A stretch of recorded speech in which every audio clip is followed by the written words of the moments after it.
Muito bem, olá, vamos continuar com a aula de distúrbios do sódio e da água, falando especificamente da hipernatremia. Para começar essa aula, nosso caso clínico, vamos lá? Paciente do sexo masculino em fase de recuperação de sepse pulmonar, encontra-se entubado e acoplado à ventilação mecânica, peso estimado 70 kg, PA de 116 por 68, frequência cardíaca de 110 batimentos por minuto.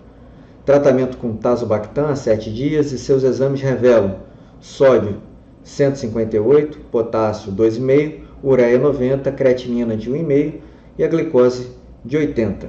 A hipernatremia também é um diagnóstico laboratorial. Então, quando a gente perguntar qual é o diagnóstico provável, você não vai responder só a hipernatremia, correto? O que a gente vai tentar é pensar na definição como um exame laboratorial, então ele realmente tem um sódio acima de 45 e esse paciente quase sempre vai ter osmolaridade acima de 300 miliosmols, sendo que a osmolaridade normal é de 280 a 290. Os sintomas, também à semelhança da hiponatremia, vão ser muito mais neurológicos e musculares, e no caso da parte neurológica, pela desidratação neuronal. Quanto mais agudo, mais importante os sintomas. Os sintomas vão ocorrer de maneira mais abrupta. Vamos falar um pouquinho mais sobre isso. Sobre o caso, eu vou perguntar para vocês qual a osmolaridade sérica, e a gente já calcula, para acelerar essa aula, a osmolaridade de 326. Qual é a conta? 2 vezes o sódio, glicose sobre 18, ureia sobre 6. Isso nos dá uma osmolaridade muito alta de 326. Qual o motivo para a hipernatremia? Aí sim, é o diagnóstico dele. Qual a conduta? É o que a gente vai pensar. Bom, ele tem alguns mecanismos para desenvolver a hipernatremia. A primeira delas é o mecanismo de sede inibido. O paciente está entubado, ele não tem acesso à água, não pode pedir, e o mecanismo de sede está inibido. Isso acontece, por exemplo, com os idosos e com os bebês, né, os recém-natos. O Tazobactam também tem uma alta concentração de sódio e a própria desidratação que ocorre no ambiente de sepse, de perda de fluidos, geralmente essa perda de fluidos são fluidos hipotônicos. Então, só lembrando, a desidratação é uma perda de água desproporcional à perda de solutos. Ou seja, a pessoa perde muito mais água do que propriamente alguns solutos como sódio e potássio. Muito bem, a investigação da hipernatremia, como eu havia dito, as manifestações agudas são muito mais importantes. Veja, letargia, irritabilidade, convulsões. Olha só que interessante, o paciente pode se apresentar como se fosse um AVC, seja um déficit neurológico focal ou hemorragia subaracnoide e até coma. As manifestações crônicas, com mais de 48 horas, são sintomas mais brandos, porque há aquele equilíbrio entre o líquido intracelular e o líquido extracelular. A perda de água, em geral, é muito mais importante do que o ganho de sal. Portanto, achar que a hipernatremia é o excesso de sódio, a gente já comprovou que é uma falácia. Continuando o caso, esse primeiro retângulo, nós temos aqui o mesmo caso descrito, aqui o tratamento com Tazobactam, sódio de 158, potássio baixo, ureia e creatinina um pouco elevados e a glicose de 80. Olha só, poliúria de 4,5 litros de diurese por dia com essa osmolaridade sérica. Muito estranho, né? Uma osmolaridade sérica alta com uma poliúria. O que será que está acontecendo com esse indivíduo? Será que ele está com uma substância osmoticamente ativa e está fazendo ele urinar? É essa a primeira dúvida que surge. Para isso, na investigação da poliúria, eu não vou estender muito essa investigação, mas a gente vai usar basicamente 2 exames: densidade urinária e sódio plasmático. A osmolaridade urinária, eu preciso do osmômetro, nem sempre eu tenho isso disponível. Dá para a gente calcular sim, mas não é tão fidedigno. O que a gente pode fazer é pela densidade urinária e vamos começar por elas. A densidade ela pode ser alta, portanto eu tenho muito soluto naquele solvente, na urina, e nesse caso eu vou pensar numa diurese osmótica. Eu tenho o próprio diabetes, o manitol, o diurético. Opa, peraí, Arthur, quer dizer que o manitol, você falou dele na hiponatremia, mas ele também pode dar hipernatremia? É porque quando o manitol ele é infundido, existe um efeito agudo, osmoticamente ativo que ele puxa a água para dentro do leito vascular e com isso dilui o sódio. Então você pode fazer uma hiponatremia. Mas rapidamente, se o paciente tiver uma boa diurese, os rins funcionando adequadamente, esse manitol vai ser excretado. E a gente usa inclusive isso para reduzir a quantidade de sódio no corpo. Então esse manitol vai ser excretado, levando consigo sódio, potássio e água. Por isso que é uma substância osmoticamente ativa. Tá? Então ele pode fazer essa depleção de água, como vocês já sabem, hipernatremia é a depleção de água que não foi devidamente reposta. Bom, seguindo na densidade urinária, se não é cetoacidose diabética, como a hiperosmolar, um diabetes compensado, manitol diurético, a gente tem uma densidade baixa. Essa densidade baixa, eu vou pensar, ora, esse paciente tem uma osmolaridade alta, portanto, uma quantidade de soluto muito mais exacerbada em proporção ao solvente, ao plasma, a parte líquida do plasma. Se essa densidade é baixa, é uma urina inapropriadamente diluída, concordam?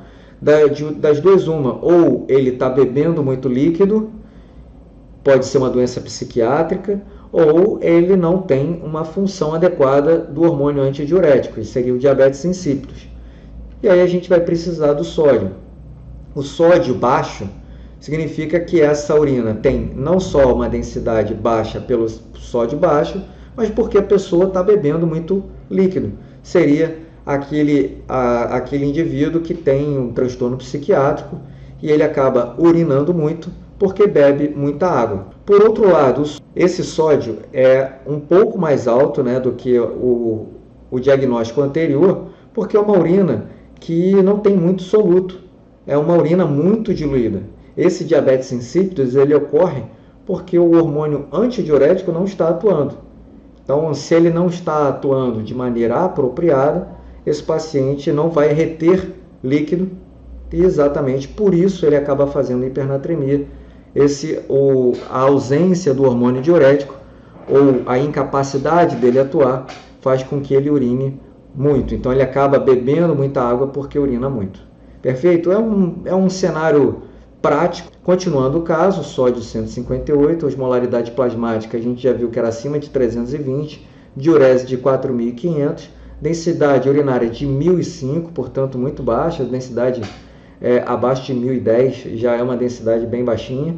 Osmolaridade urinária geralmente fica menor que 280 e uma urina inapropriadamente diluída, inapropriadamente porque esse paciente tem uma osmolaridade sérica alta. Então se impõe o diagnóstico de diabetes insípidos. Nesse caso, especificamente, aqui a gente não vai falar das diferenças do diabetes insípidos, nesse caso foi nefrogênico. O nefrogênico é a incapacidade, a resistência ao ADH. Não é uma incapacidade de secreção, e sim uma resistência ao ADH. Essa resistência ela pode ocorrer por diversas causas, e nesse caso especificamente foi por também uma tubulopatia. Essa tubulopatia vacuolar pode ocorrer, por exemplo, no HIV, na hipocalemia crônica. E essa hipernatremia do paciente que está aqui foi agravada pela desidratação, pela perda desses fluidos hipotônicos, pela incapacidade de beber água e pelo próprio tazobactam, que tem muito sódio na sua concentração. Então fica a mensagem que o diabetes insípidos não é tão simples assim da pessoa desenvolver a hipernatremia.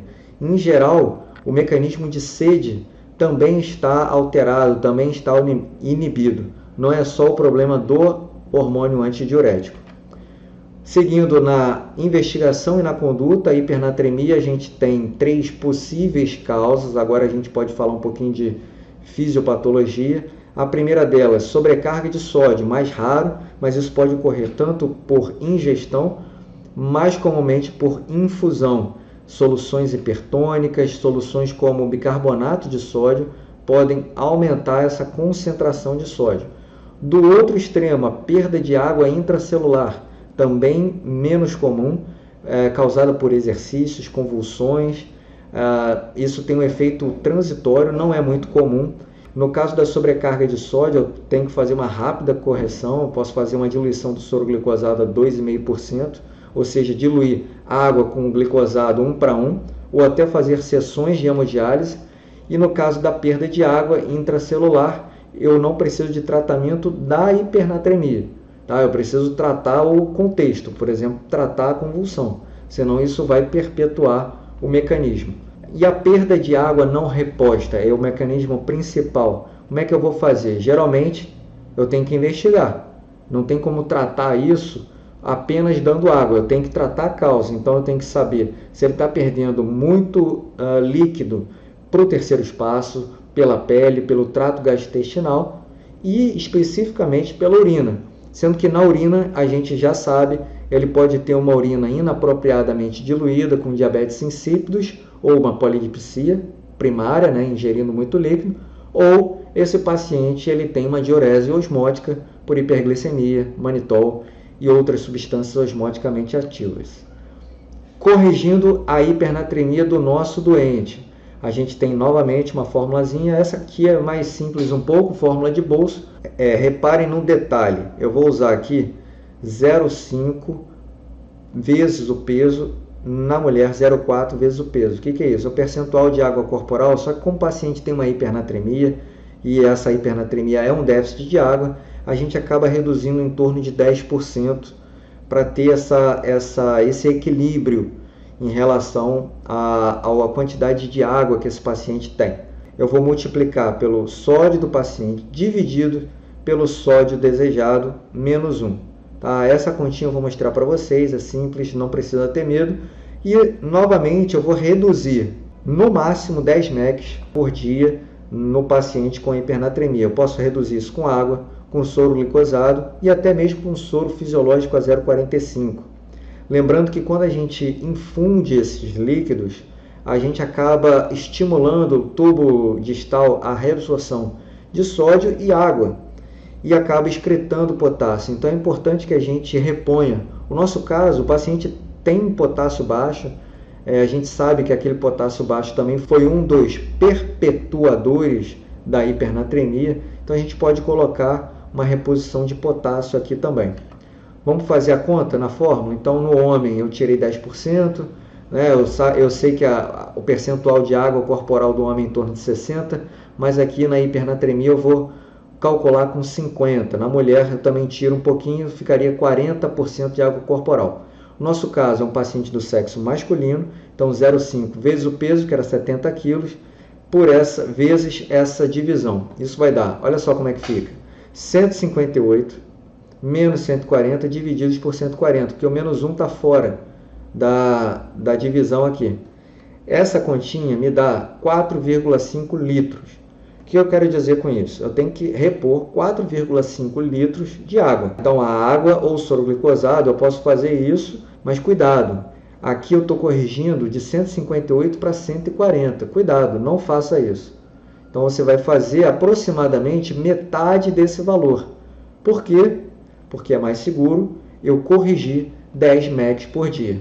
Tá certo? Então, no primeiro dia eu tento chegar a 148, no segundo dia eu chego a 140, que seria o valor normal, e aí eu vou recalculando. Eu também gosto de usar a regra de 3.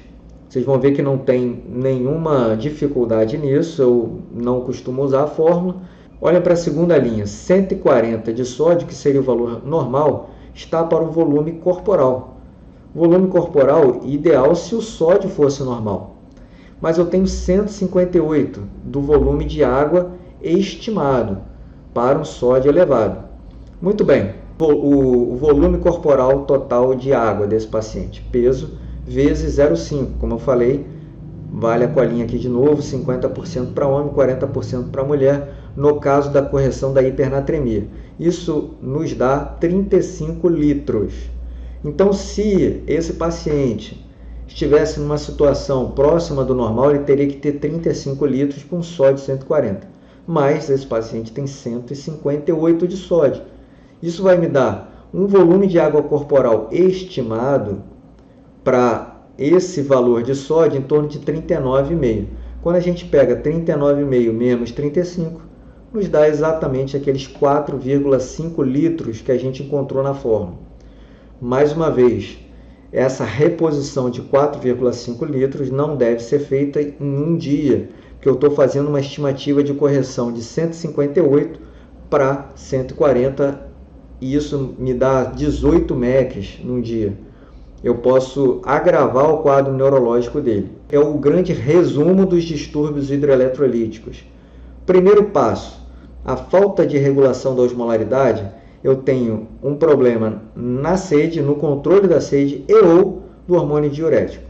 Os sintomas agudos são muito mais proeminentes e mais graves, e os sintomas estão mais relacionados à parte neurológica, no caso da hiponatremia, edema cerebral, na hipernatremia, desidratação neuronal. Cuidado com as correções dos distúrbios crônicos, no máximo 10 MECs por dia. Falando especificamente da hipernatremia, sempre a osmolaridade é alta. Perda de água é o principal mecanismo, essa água ela não consegue ser reposta, e a sede, se estiver intacta, dificilmente o paciente vai adquirir hipernatremia. Então essa história de diabetes insípidos é igual a hipernatremia, calma, geralmente diabetes insípidos, num pós-operatório de ressecção transesfenoidal de um tumor de hipófise, por exemplo, ela pode ocorrer sim, se você não fizer soro e se o paciente não tiver acesso à água. Porque se ele conseguir se hidratar e você fizer uma reposição de soro, ele não vai desenvolver hipernatremia. Se o paciente tem um quadro de desidratação, com tendência à hipernatremia, em geral ele vai ter muita sede e vai beber líquido. Os sintomas também são muito relacionados à desidratação neuronal, e lembre-se, o paciente pode se apresentar com déficit neurológico agudo, um quadro de irritação meníngea, convulsão, coma, são quadros graves. E a investigação a gente deve buscar as perdas. Óbvio, no rim é o principal deles. Então, o paciente que está fazendo uma poliúria, você vai desconfiar que ele está perdendo muito líquido. E trato gastrointestinal, pele, terceiros passos, como pancreatite, queimadura, entre outros. É isso, um abraço e bons estudos.